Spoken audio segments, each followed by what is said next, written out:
Sometimes you just not want to be around people, especially negative people, toxic people, difficult people. Maybe you're introvert and you want to be to yourself a lot. Have you ever said the reason you don't work in the hospitality industry because you can't work a job where you're dealing with people? Listen, if you said that, I want to share something with you. Listen, I want you to put your hand right here, just like this. Go ahead, put your hand on yourself. All right, you got it.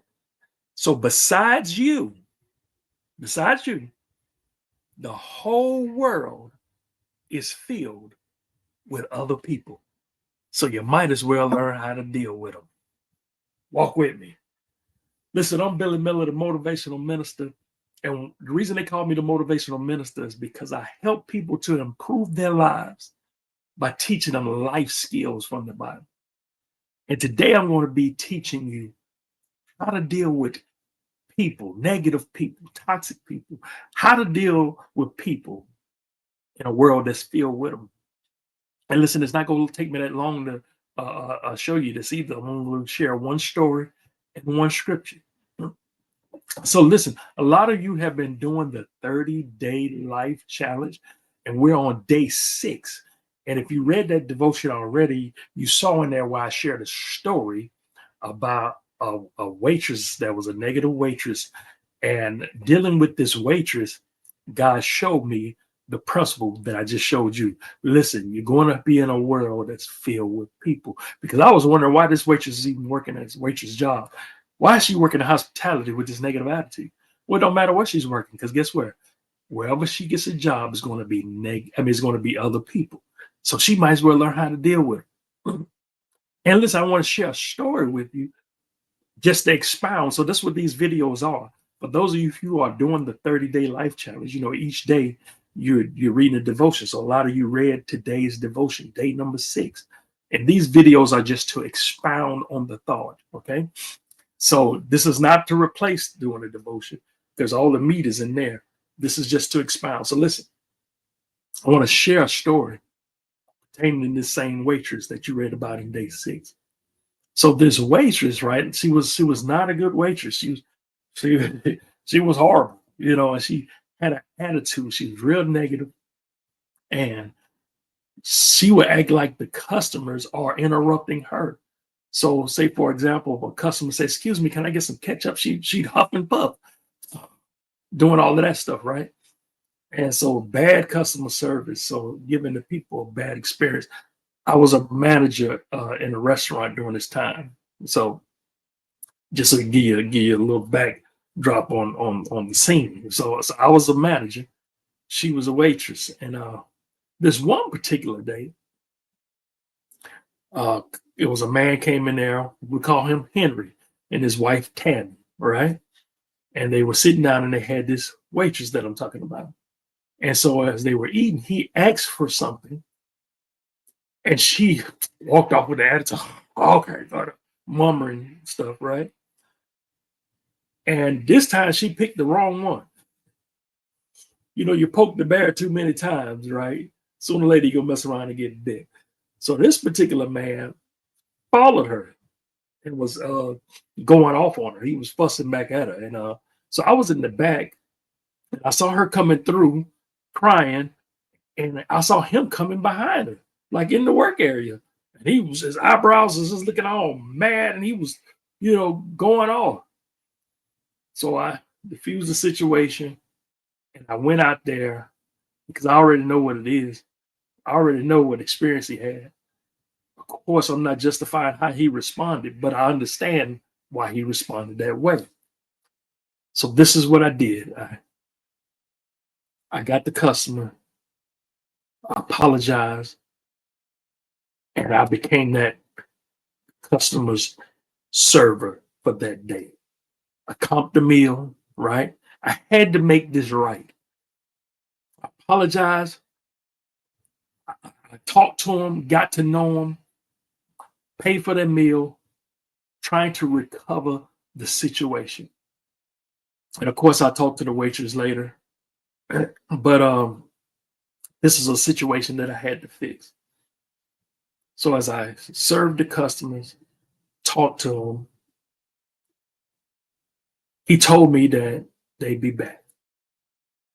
I wasn't sure if they was going to come back, but I gave him the best customer service that I could have. And if you've been following me, um, then you know that I've studied and mastered customer service. I'm considered a customer service guru. So I did everything I could. I gave him my all, right? And guess what? Henry and Tammy, they came back. They came back. And guess what I did? No, no, no. Nobody served them. I'm going to be their waiter today. And I did it again. Talked to them, made sure that food was right. Conversation, effective conversation. And he was pleased and he paid for his meal. And that customer became a regular. So when he came back the third time, I made sure that waitress didn't have him. I made sure he got with a good waitress, and that customer became a regular. And then I remember one day during this time, because I worked in a restaurant inside of a hotel. There was a competing hotel that was about to be built, a Marriott near, right? So of course that was like, whoa, what are y'all gonna do when they build that Marriott? Y'all might be in trouble, kind of thing, right? And this same guy, Henry, the same couple, Henry and Tammy, we were talking. He was in there, and I talked with him every time they come in. He said, "What are y'all going to do when they build the Marriott?" I said, "Huh? Well, I don't know. I heard about it, right?" He said, and this was his words. He said, "You know what? Y'all won't have to worry, and the reason y'all won't have to worry is because of your service." Now, stay with me. Now, I want you to catch what's going on. This is the same man that had a horrible experience, so much that he's behind the waitress, fussing at her because he feels disrespected, right? Upset. This same customer, months later, told me, "Oh, y'all don't have to worry. I know this a Marriott. I know this a fancy hotel. I know they got big things coming, but he said, what's going to keep y'all safe, what's going to protect y'all is y'all service." Why am I telling you this story? Listen, the world is filled with everybody else. Besides you, the world is filled with everybody else. So you might as well learn how to deal with them. I'm not saying you got to be an extrovert and go and be on every set and every part of every scene. That's not what I'm saying. But get out of your mind that you can escape the world, because the whole planet is filled with other people. So you might as well learn how to deal with them. And this is a situation that I dealt with. Of course, this man had a bad experience. And of course, on his side, he shouldn't have got out of character himself. But I was able to diffuse the situation and turn that man into a raving fan because of the effective conversation, because of the quality service. You may say, "Well, Billy, I understand that if you're in customer service, but I'm not in customer service." Are you a believer? Are you a Christian? All right, let me show you this verse right here. This is First Peter chapter 4, verse 9 through 10. This is the NIV version. It says, "Offer hospitality to one another without grumbling." Listen, this scripture is not talking to waiters. This scripture is not talking to flight attendants. You understand? This scripture is talking to the believer.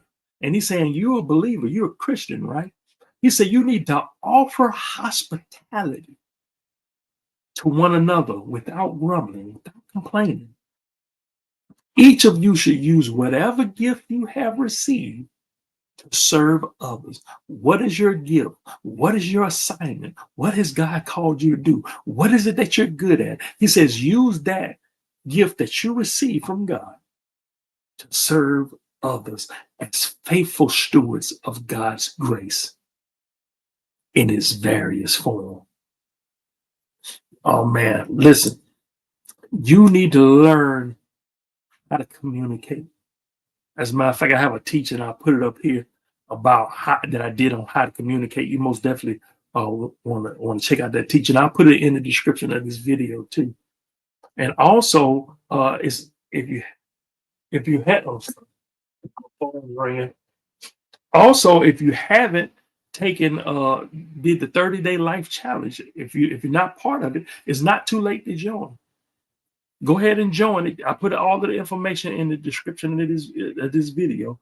Go ahead and join it and be a part of the thousands of people whose lives have been impacted by this 30-day life challenge. It all started with this book called 30 Days of Righteousness, a 30-day devotional. It became a #1 Amazon bestseller, and it's impacted thousands of lives, people from different ages, different races, different groups.